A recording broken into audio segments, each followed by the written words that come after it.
Well, the cold came first. It always did in January, sweeping through the narrow streets of Poznan with the kind of bitter wind that made children pull their scarves tight and mothers hurry faster through the market square. On January 14th, 1943, 8-year-old Christina Nowak stood in the doorway of St. Catherine's orphanage, watching the snowfall with the kind of stillness only children who have already lost everything can manage. Her breath made small clouds in the frozen air. Her fingers, thin and pale, gripped the wooden frame of the door as if holding on to the last piece of a world she recognized. Behind her, Sister Maria was calling the children inside for evening prayer, but Christina didn't move. She was listening for the sound of boots on cobblestone, the sound that had become the rhythm of fear in occupied Poland, the sound that meant someone was about to disappear. She didn't know yet that in less than an hour, those boots would stop at her door. She didn't know that her name would be crossed off a list, replaced with a German one. She didn't know that her childhood, her language, her memory itself would become a battlefield. All she knew in that moment was the cold, the falling snow, and the faint smell of cabbage soup drifting from the orphanage kitchen.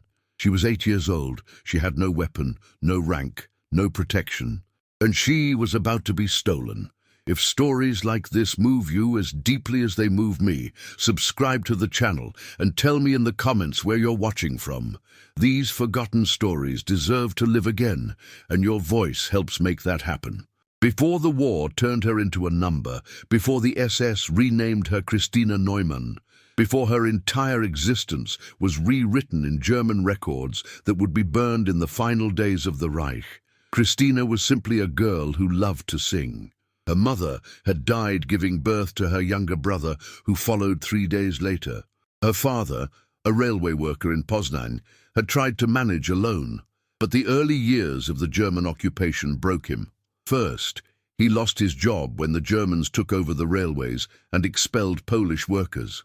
Then, he lost his apartment when Poles were forcibly relocated from the annexed Western territories to make room for ethnic Germans resettling from the Baltic states. Finally, in the winter of 1941, he lost his will to keep going. He brought Christina to St. Catherine's orphanage on a grey morning in December, kissed her forehead, and promised he would come back for her when things got better. She never saw him again. At the orphanage, Christina slept in a room with 11 other girls. She was small for her age, with pale blonde hair that Sister Maria braided every morning, and grey-blue eyes that seemed too large for her face. She was quiet, obedient, and she sang in the church choir on Sundays. She had a clear, high voice that could reach the notes the other children couldn't. She loved the hymns, the Latin words she didn't fully understand, but memorized perfectly. She loved the way her voice filled the stone arches of the church, the way Sister Maria smiled when she held the final note just a little longer than everyone else. In another life, in another time, someone might have said she had a gift. But this was occupied Poland in 1943, and gifts were not what the Germans were looking for. They were looking for blood. The Nazi racial ideology was precise, methodical, obsessive. It divided humanity into categories of worth, measured skull shapes and eye colors, documented lineage with the fervor of scientists mapping a new species. And it had a plan for the Slavic populations of Eastern Europe that was as ambitious as it was monstrous. The Poles, according to Nazi doctrine, were an inferior race, destined for subjugation, forced labor, and eventual eradication. But within that condemned population, the Nazis believed there existed hidden veins of Germanic blood, traces of ancient German settlers who had migrated east centuries before. These children, if they could be identified, extracted and re-educated, could be reclaimed for the Reich. They could be made German. Heinrich Himmler, Reichsführer SS and architect of genocide, made the policy clear in a speech to his officers in 1941. "It is our duty," he said, "to take the children with us, to remove them from their environment, either to win over any good blood that we can use for ourselves and give it a place in our people, or to destroy this blood." There was no middle ground. A Polish child with the right features, the right measurements, the right shade of hair and eye color was not a child to be left in peace. They were genetic material. They were resources to be harvested. By 1943, the machinery of this program was in full operation. The SS Race and Settlement Main Office, working in coordination with the Lebensborn organization, had established a network of selection centers, children's homes, and adoption agencies designed to process thousands of children. Youth welfare officers in occupied Poland were ordered to identify suitable candidates. Medical examiners conducted assessments using racial charts and calipers. Children from orphanages were considered especially valuable targets, vulnerable and undefended, with no parents to object or fight back. On that cold January evening, when the boots finally stopped at the door of St. Catherine's orphanage, Sister Maria opened it to find 3 men in dark coats and a woman with a clipboard. They were polite. They presented papers. They explained that they were conducting health inspections of all children in municipal care facilities. It was routine, they said. It was for the children's welfare. Sister Maria, who had been a nun for 32 years and had learned to recognize a lie by the way it was spoken too smoothly, felt her stomach tighten. But what could she do? These were not men you argued with. These were not men you refused. The children were lined up in the main hall, shivering in their thin nightclothes. The woman with the clipboard walked down the line slowly, pausing at each child, studying their faces, their hair, their eyes. She made notes. She asked questions in German that the children didn't understand. When she reached Christina, she stopped. She tilted the girl's chin upward with her gloved hand, examined her profile, the shape of her nose, the set of her eyes. She nodded to one of the men. He made a mark on his own list. Christina felt her heart beating so hard she thought everyone could hear it. She didn't understand what was happening, but she understood the look in Sister Maria's eyes when the nun glanced at her from across the room. It was the look of someone saying goodbye. They took 6 children that night. Christina was one of them. They were told to dress quickly, to bring nothing. There was no time for questions, no time for tears. They were loaded into a covered truck, the kind used for transporting goods, and driven through the dark streets of Poznan toward a destination none of them knew. Christina sat pressed between 2 other girls, both younger than her, both crying. She didn't cry. She felt numb, as if her body had decided that feeling anything would be too much. She stared at the back of the truck, at the way the canvas cover moved in the wind, and she thought about the hymn they had sung that morning in chapel. Agnus Dei, qui tollis peccata mundi, Lamb of God, who takes away the sins of the world. She wondered if God could see inside the truck. She wondered if he knew where they were going. The truck stopped at a large building on the outskirts of the city. It had once been a school, but now it was something else, something that had no name in any language Christina knew. Inside, the floors were cold tile, and the air smelled of disinfectant and boiled potatoes. They were taken to a room where a nurse in a white uniform measured them, weighed them, examined their teeth and their eyes and their hair under a bright lamp. She spoke only in German, sharp commands that the children struggled to understand. When Christina answered a question in Polish, the nurse slapped her across the face, hard enough that her ears rang. "Deutsch," the nurse said coldly. "Nur Deutsch," only German. This was the first lesson. There would be many more. The children who passed the initial racial examination were sent to what the Germans called a Kindererziehungslager, a children's education camp. In reality, it was a selection and indoctrination center, one of several scattered across the annexed Polish territories. Christina was assigned to a camp in the town of Kalisz, about 100 kilometers south of Poznan. She arrived there in the middle of a snowstorm, in a transport with 23 other children, all of them silent, all of them terrified. The camp was a series of long wooden barracks surrounded by a wire fence. It was not a concentration camp in the way Auschwitz or Treblinka were concentration camps, but it was not a school either. It was a place designed to break children, to unmake their identities and rebuild them as Germans. The process was systematic, brutal, and horrifyingly effective. The children's names were changed immediately. Christina Novak became Christina Neumann. Their birth certificates were destroyed and replaced with forged German documents. They were forbidden to speak Polish, forbidden to pray in Polish, forbidden to remember anything about their previous lives. Guards patrolled the barracks at night, listening for whispers in the wrong language. Punishments were swift and severe. Children who refused to comply, who cried for their parents, who clung to their Polish identity, were beaten, starved, or sent away to other camps from which they did not return. Christina learned quickly. She learned that survival meant silence. She learned that forgetting was safer than remembering. She learned to answer to Christina, to recite German prayers, to sing German songs. But at night, when the barracks were dark and the other children were asleep, she would whisper the hymns she had learned at St. Catherine's, so quietly that even she could barely hear them. She would trace the shape of the Polish words in her mind, clinging to them the way a drowning person clings to a piece of driftwood. She was 8 years old, and she was fighting a war no one could see. The Germanization process was not merely about language. It was about total transformation, a systematic erasure of identity that extended to every aspect of a child's being. The children were taught that they were Germans, that they had always been Germans, that their previous lives were lies or mistakes. They were shown propaganda films depicting the greatness of the Reich, the glory of the Führer, the destiny of the Aryan race. They were made to participate in Hitler Youth activities, to salute, to march, to absorb the ideology of the state. And they were prepared for adoption, for placement with German families who believed they were rescuing orphans of war, children whose parents had been killed in Allied bombings or partisan attacks.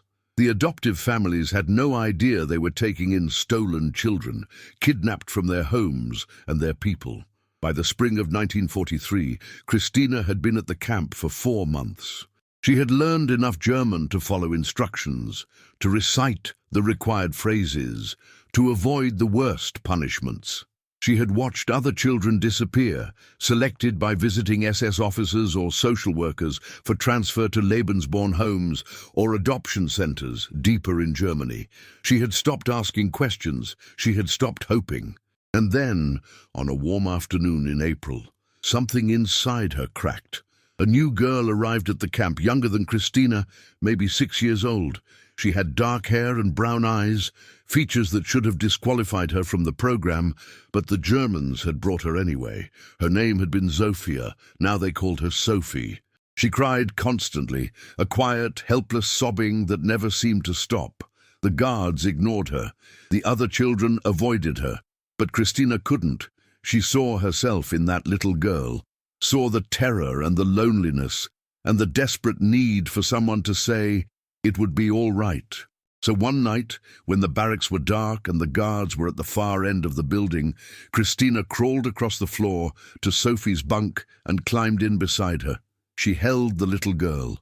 She stroked her hair, and she began to sing, so softly that it was almost not singing at all, just breath and rhythm and memory. She sang a Polish lullaby, one her mother had sung to her before she died, one she hadn't remembered she knew. Lulajże Jezuniu, moja perełko. Sleep, little Jesus, my little pearl. The little girl's sobbing slowed. Her breathing deepened. She curled into Christina's arms and fell asleep. And Christina held her, terrified that someone would hear, that someone would come, that this one small act of kindness would be the thing that destroyed them both. But no one came. The guards didn't notice. The other children, if they were awake, said nothing. In the darkness of that barracks, in the heart of a camp designed to erase Polish identity, 2 Polish children held each other and survived another night. It was not a grand act. It would not appear in any history book. It changed nothing about the machinery of the Nazi program, the thousands of other children being processed, renamed, and erased across occupied Europe. But for Sophie, for that one little girl, it meant she was not alone. And for Christina, it meant she was still human, still capable of caring, still something more than the number and the German name they had given her. The Nazi kidnapping program, later designated at the Nuremberg trials as kidnapping of children of foreign nationality, was one of the most meticulously documented crimes of the Third Reich.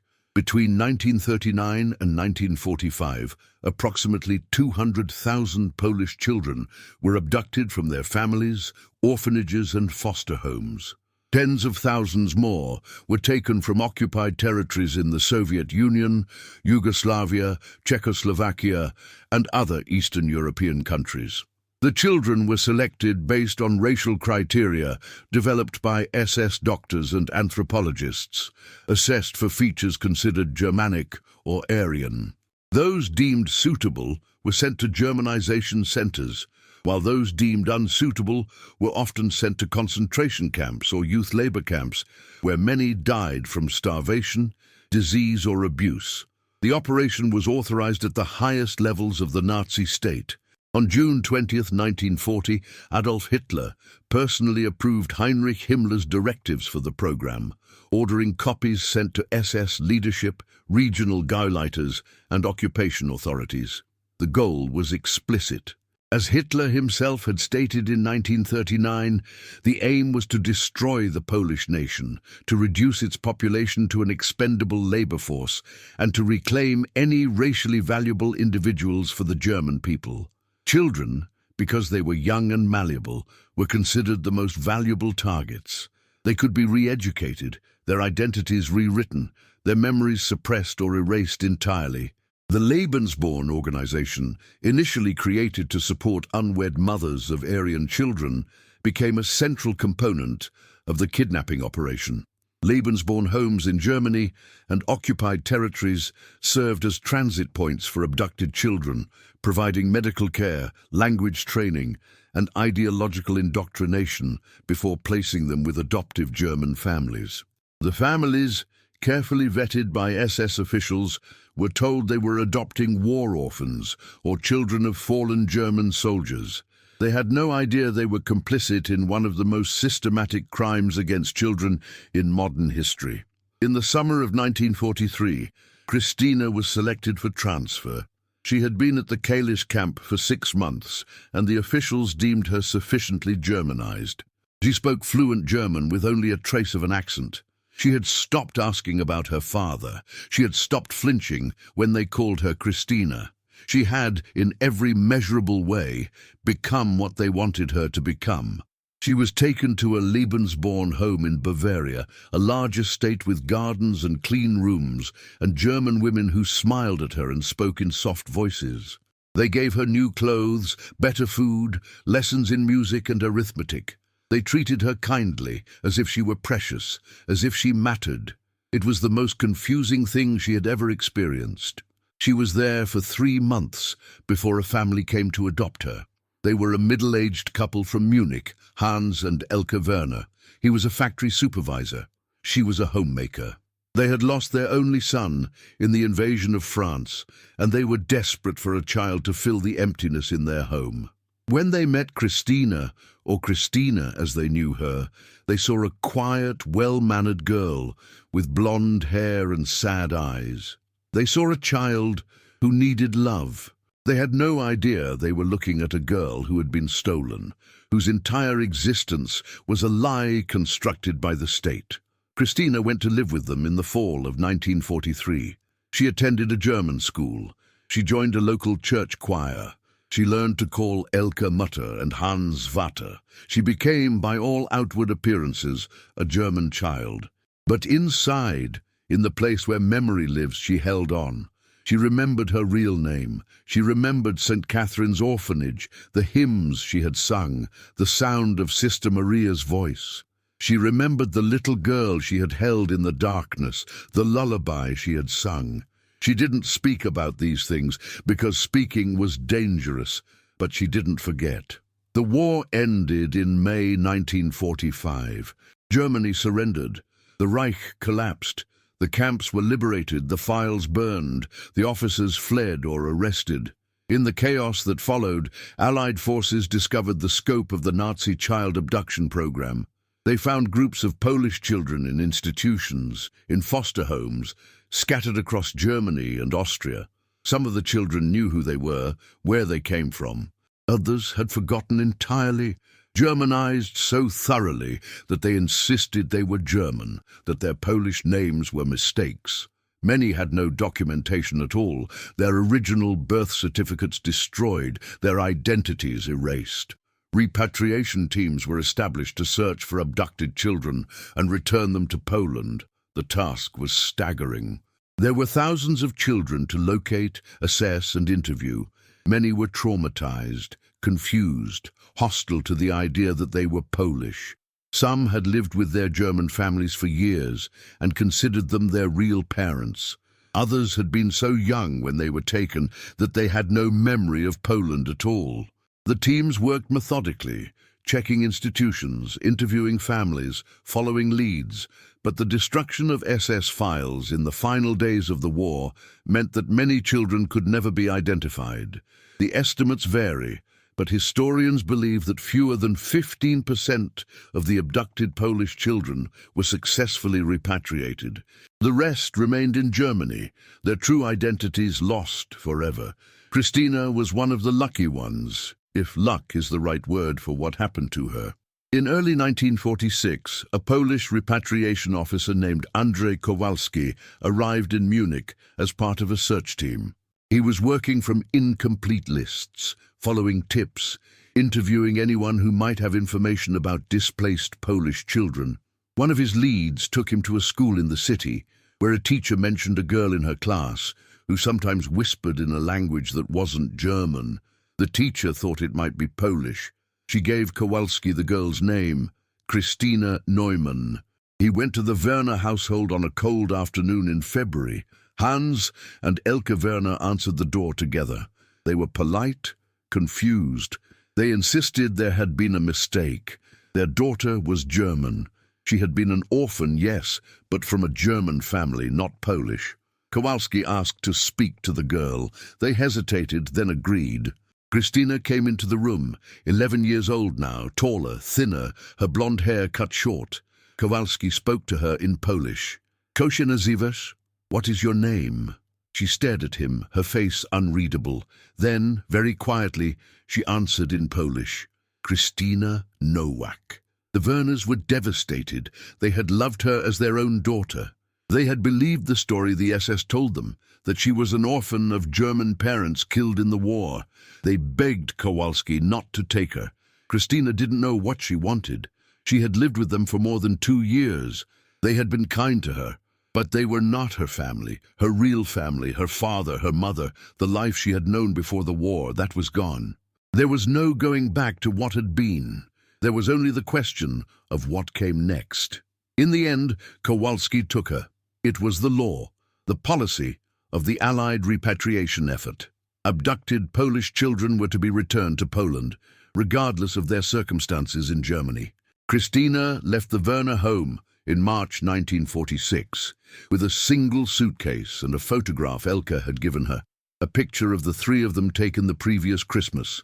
She was put on a transport train with 60 other Polish children, all of them being repatriated, all of them carrying the weight of stolen years. She returned to Poland, but not to Poznan. St. Catherine's orphanage had been damaged in the fighting and was no longer operational.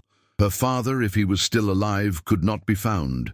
She was placed in a state children's home in Warsaw, a grey building filled with other displaced children, other survivors of the war. She attended school, learned to be Polish again, relearned the language and the prayers and the songs she had forced herself to forget. But she was never quite the same. She had spent 3 years being told she was German, 3 years living in a world where her real name was forbidden. The girl who had stood in the doorway of St. Catherine's, listening for the sound of boots, was gone. In her place was someone else, someone who had survived but had lost something essential along the way. Christina never spoke publicly about what happened to her. She grew up, married, had children of her own. She lived a quiet life, working as a schoolteacher in a small town outside Warsaw. She told her children only the barest outline of her wartime experience, that she had been in an orphanage, that the war had been difficult. She didn't tell them about the camp, the renaming, the years she spent as Christina Neumann. She didn't tell them about the little girl she had held in the darkness or the lullaby she had sung. She carried those memories silently, the way so many survivors carried their pain as something too heavy to share. The story might have ended there, lost like so many other stories of stolen children, absorbed into the silence that follows trauma. But in 1998, more than 50 years after the war ended, Christina's granddaughter, a university student named Anna, was researching her family history for a class project. She asked her grandmother for details about the war years. Christina, who was 73 years old by then and had never spoken openly about her experiences, hesitated. Then, slowly, she began to talk. She told Anna about St. Catherine's, about the night the Germans came, about the camp and the Lebensborn home and the Werner family. She told her about the fear, the loneliness, the feeling of being erased. And she told her about Sophie, the little girl she had held, the one act of kindness she had managed in the middle of so much cruelty. Anna was stunned. She began to research the Nazi child abduction program, discovered the scale of it, the thousands of children who had been taken and never returned. She contacted historians, archives, survivor organizations. She helped her grandmother write down her testimony, preserving the details before they were lost. Christina's story was eventually included in a collection of survivor accounts published by the Polish government, part of a broader effort to document and memorialize the forgotten victims of the Nazi Germanization campaign. Christina died in 2004, at the age of 79. She never found out what happened to Sophie, the little girl from the camp. She never learned if her father survived the war. She never fully reconciled the two identities that had been forced onto her, the Polish girl and the German girl, the stolen child and the survivor. But she left behind a record, a testimony, a voice in the silence. And in doing so, she ensured that the crime committed against her and thousands of other children would not be entirely forgotten. The Nazi child abduction program stands as one of the most deliberate and systematic attempts to destroy a people by stealing their children. It was not a byproduct of war or a consequence of chaos. It was policy, planned and executed at the highest levels of the Nazi state. The children who were taken, who survived, carried the scars for the rest of their lives. Many never knew their real names. Many lived and died believing they were German. Others, like Christina, spent decades trying to reconcile the fractured pieces of their identities, living between two worlds, belonging fully to neither. The files that might have told us the full truth, that might have allowed us to reunite every child with their history, were burned by SS officers in the final days of the war. The exact number of children taken will never be known. The names of all the victims will never be compiled. But what we do know, what testimonies like Christina's make clear, is that this crime was vast, deliberate and devastating. It was an attempt not just to kill a people, but to erase them, to steal their future by taking their children and turning them into something else. And yet, even in the heart of that program, even in the camps designed to break children and remake them, humanity persisted. A girl held another girl in the darkness. She sang a lullaby in a forbidden language. She risked everything to offer comfort to someone even more vulnerable than herself. It was not enough to stop the machine. It was not enough to save the thousands of other children who were lost. But it was enough to matter. It was enough to prove that even when everything is taken, even when identity itself is under assault, the capacity for compassion survives. Christina's story is one of millions that emerged from the war, most of them untold, most of them lost to time. The children who were kidnapped, who were Germanized, who survived or didn't, were not soldiers. They were not partisans. They had no control over what happened to them. They were simply children caught in the machinery of genocide, stolen because they had the wrong name and the right face. Their stories remind us that war is not only fought on battlefields, it is fought in orphanages and camps and homes, in the quiet erasure of names and languages and memories. And it is fought by the smallest and most vulnerable, who resist in the only ways they can, by remembering, by surviving, by holding on to the pieces of themselves that no one can take away. The children Hitler tried to steal are old now, if they are still alive. Many have died without ever knowing their real names. Others have spent their lives searching for fragments of their pasts, for siblings they were separated from, for parents they barely remember. The crime committed against them was never fully addressed. The perpetrators were rarely punished. The adoptive families, many of whom genuinely loved the children they believed were orphans, carried their own guilt and confusion when they learned the truth. The stolen children themselves were left to navigate a world that had no clear answers for them, no easy path to healing, but their stories endure. They endure in archives, in testimonies, in the quiet conversations that happen between grandmothers and granddaughters. They endure as a reminder of what happens when a state decides that some lives are worth more than others, that some children are resources to be harvested and others are obstacles to be eliminated. They endure because the people who survived, who carried the weight of stolen years, chose to speak, even when speaking was painful, even when no one wanted to listen. Christina Nowak, who became Christina Neumann, who returned to being Christina Nowak, lived her life in the shadow of that theft. She was never fully whole. She was never fully free of the fear that had been planted in her at 8 years old. But she survived. She remembered. She bore witness. And in doing so, she ensured that the children who were stolen, who were erased, who were forgotten by history, would not remain forgotten forever. Their names may be lost, their faces may have faded from memory, but their existence, their suffering, and their quiet acts of resistance matter. They matter because they were human. They matter because they were children. They matter because what was done to them was a crime, not just against them, but against the very idea of humanity itself. In the end, the story of the stolen children is a story about power and vulnerability, about the lengths to which ideology will go to reshape the world in its image, and about the small, fragile, defiant ways that people resist, even when resistance seems impossible.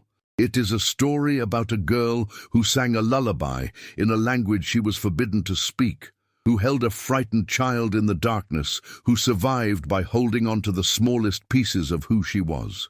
It is a story that should never have happened. It is a story that must never be forgotten.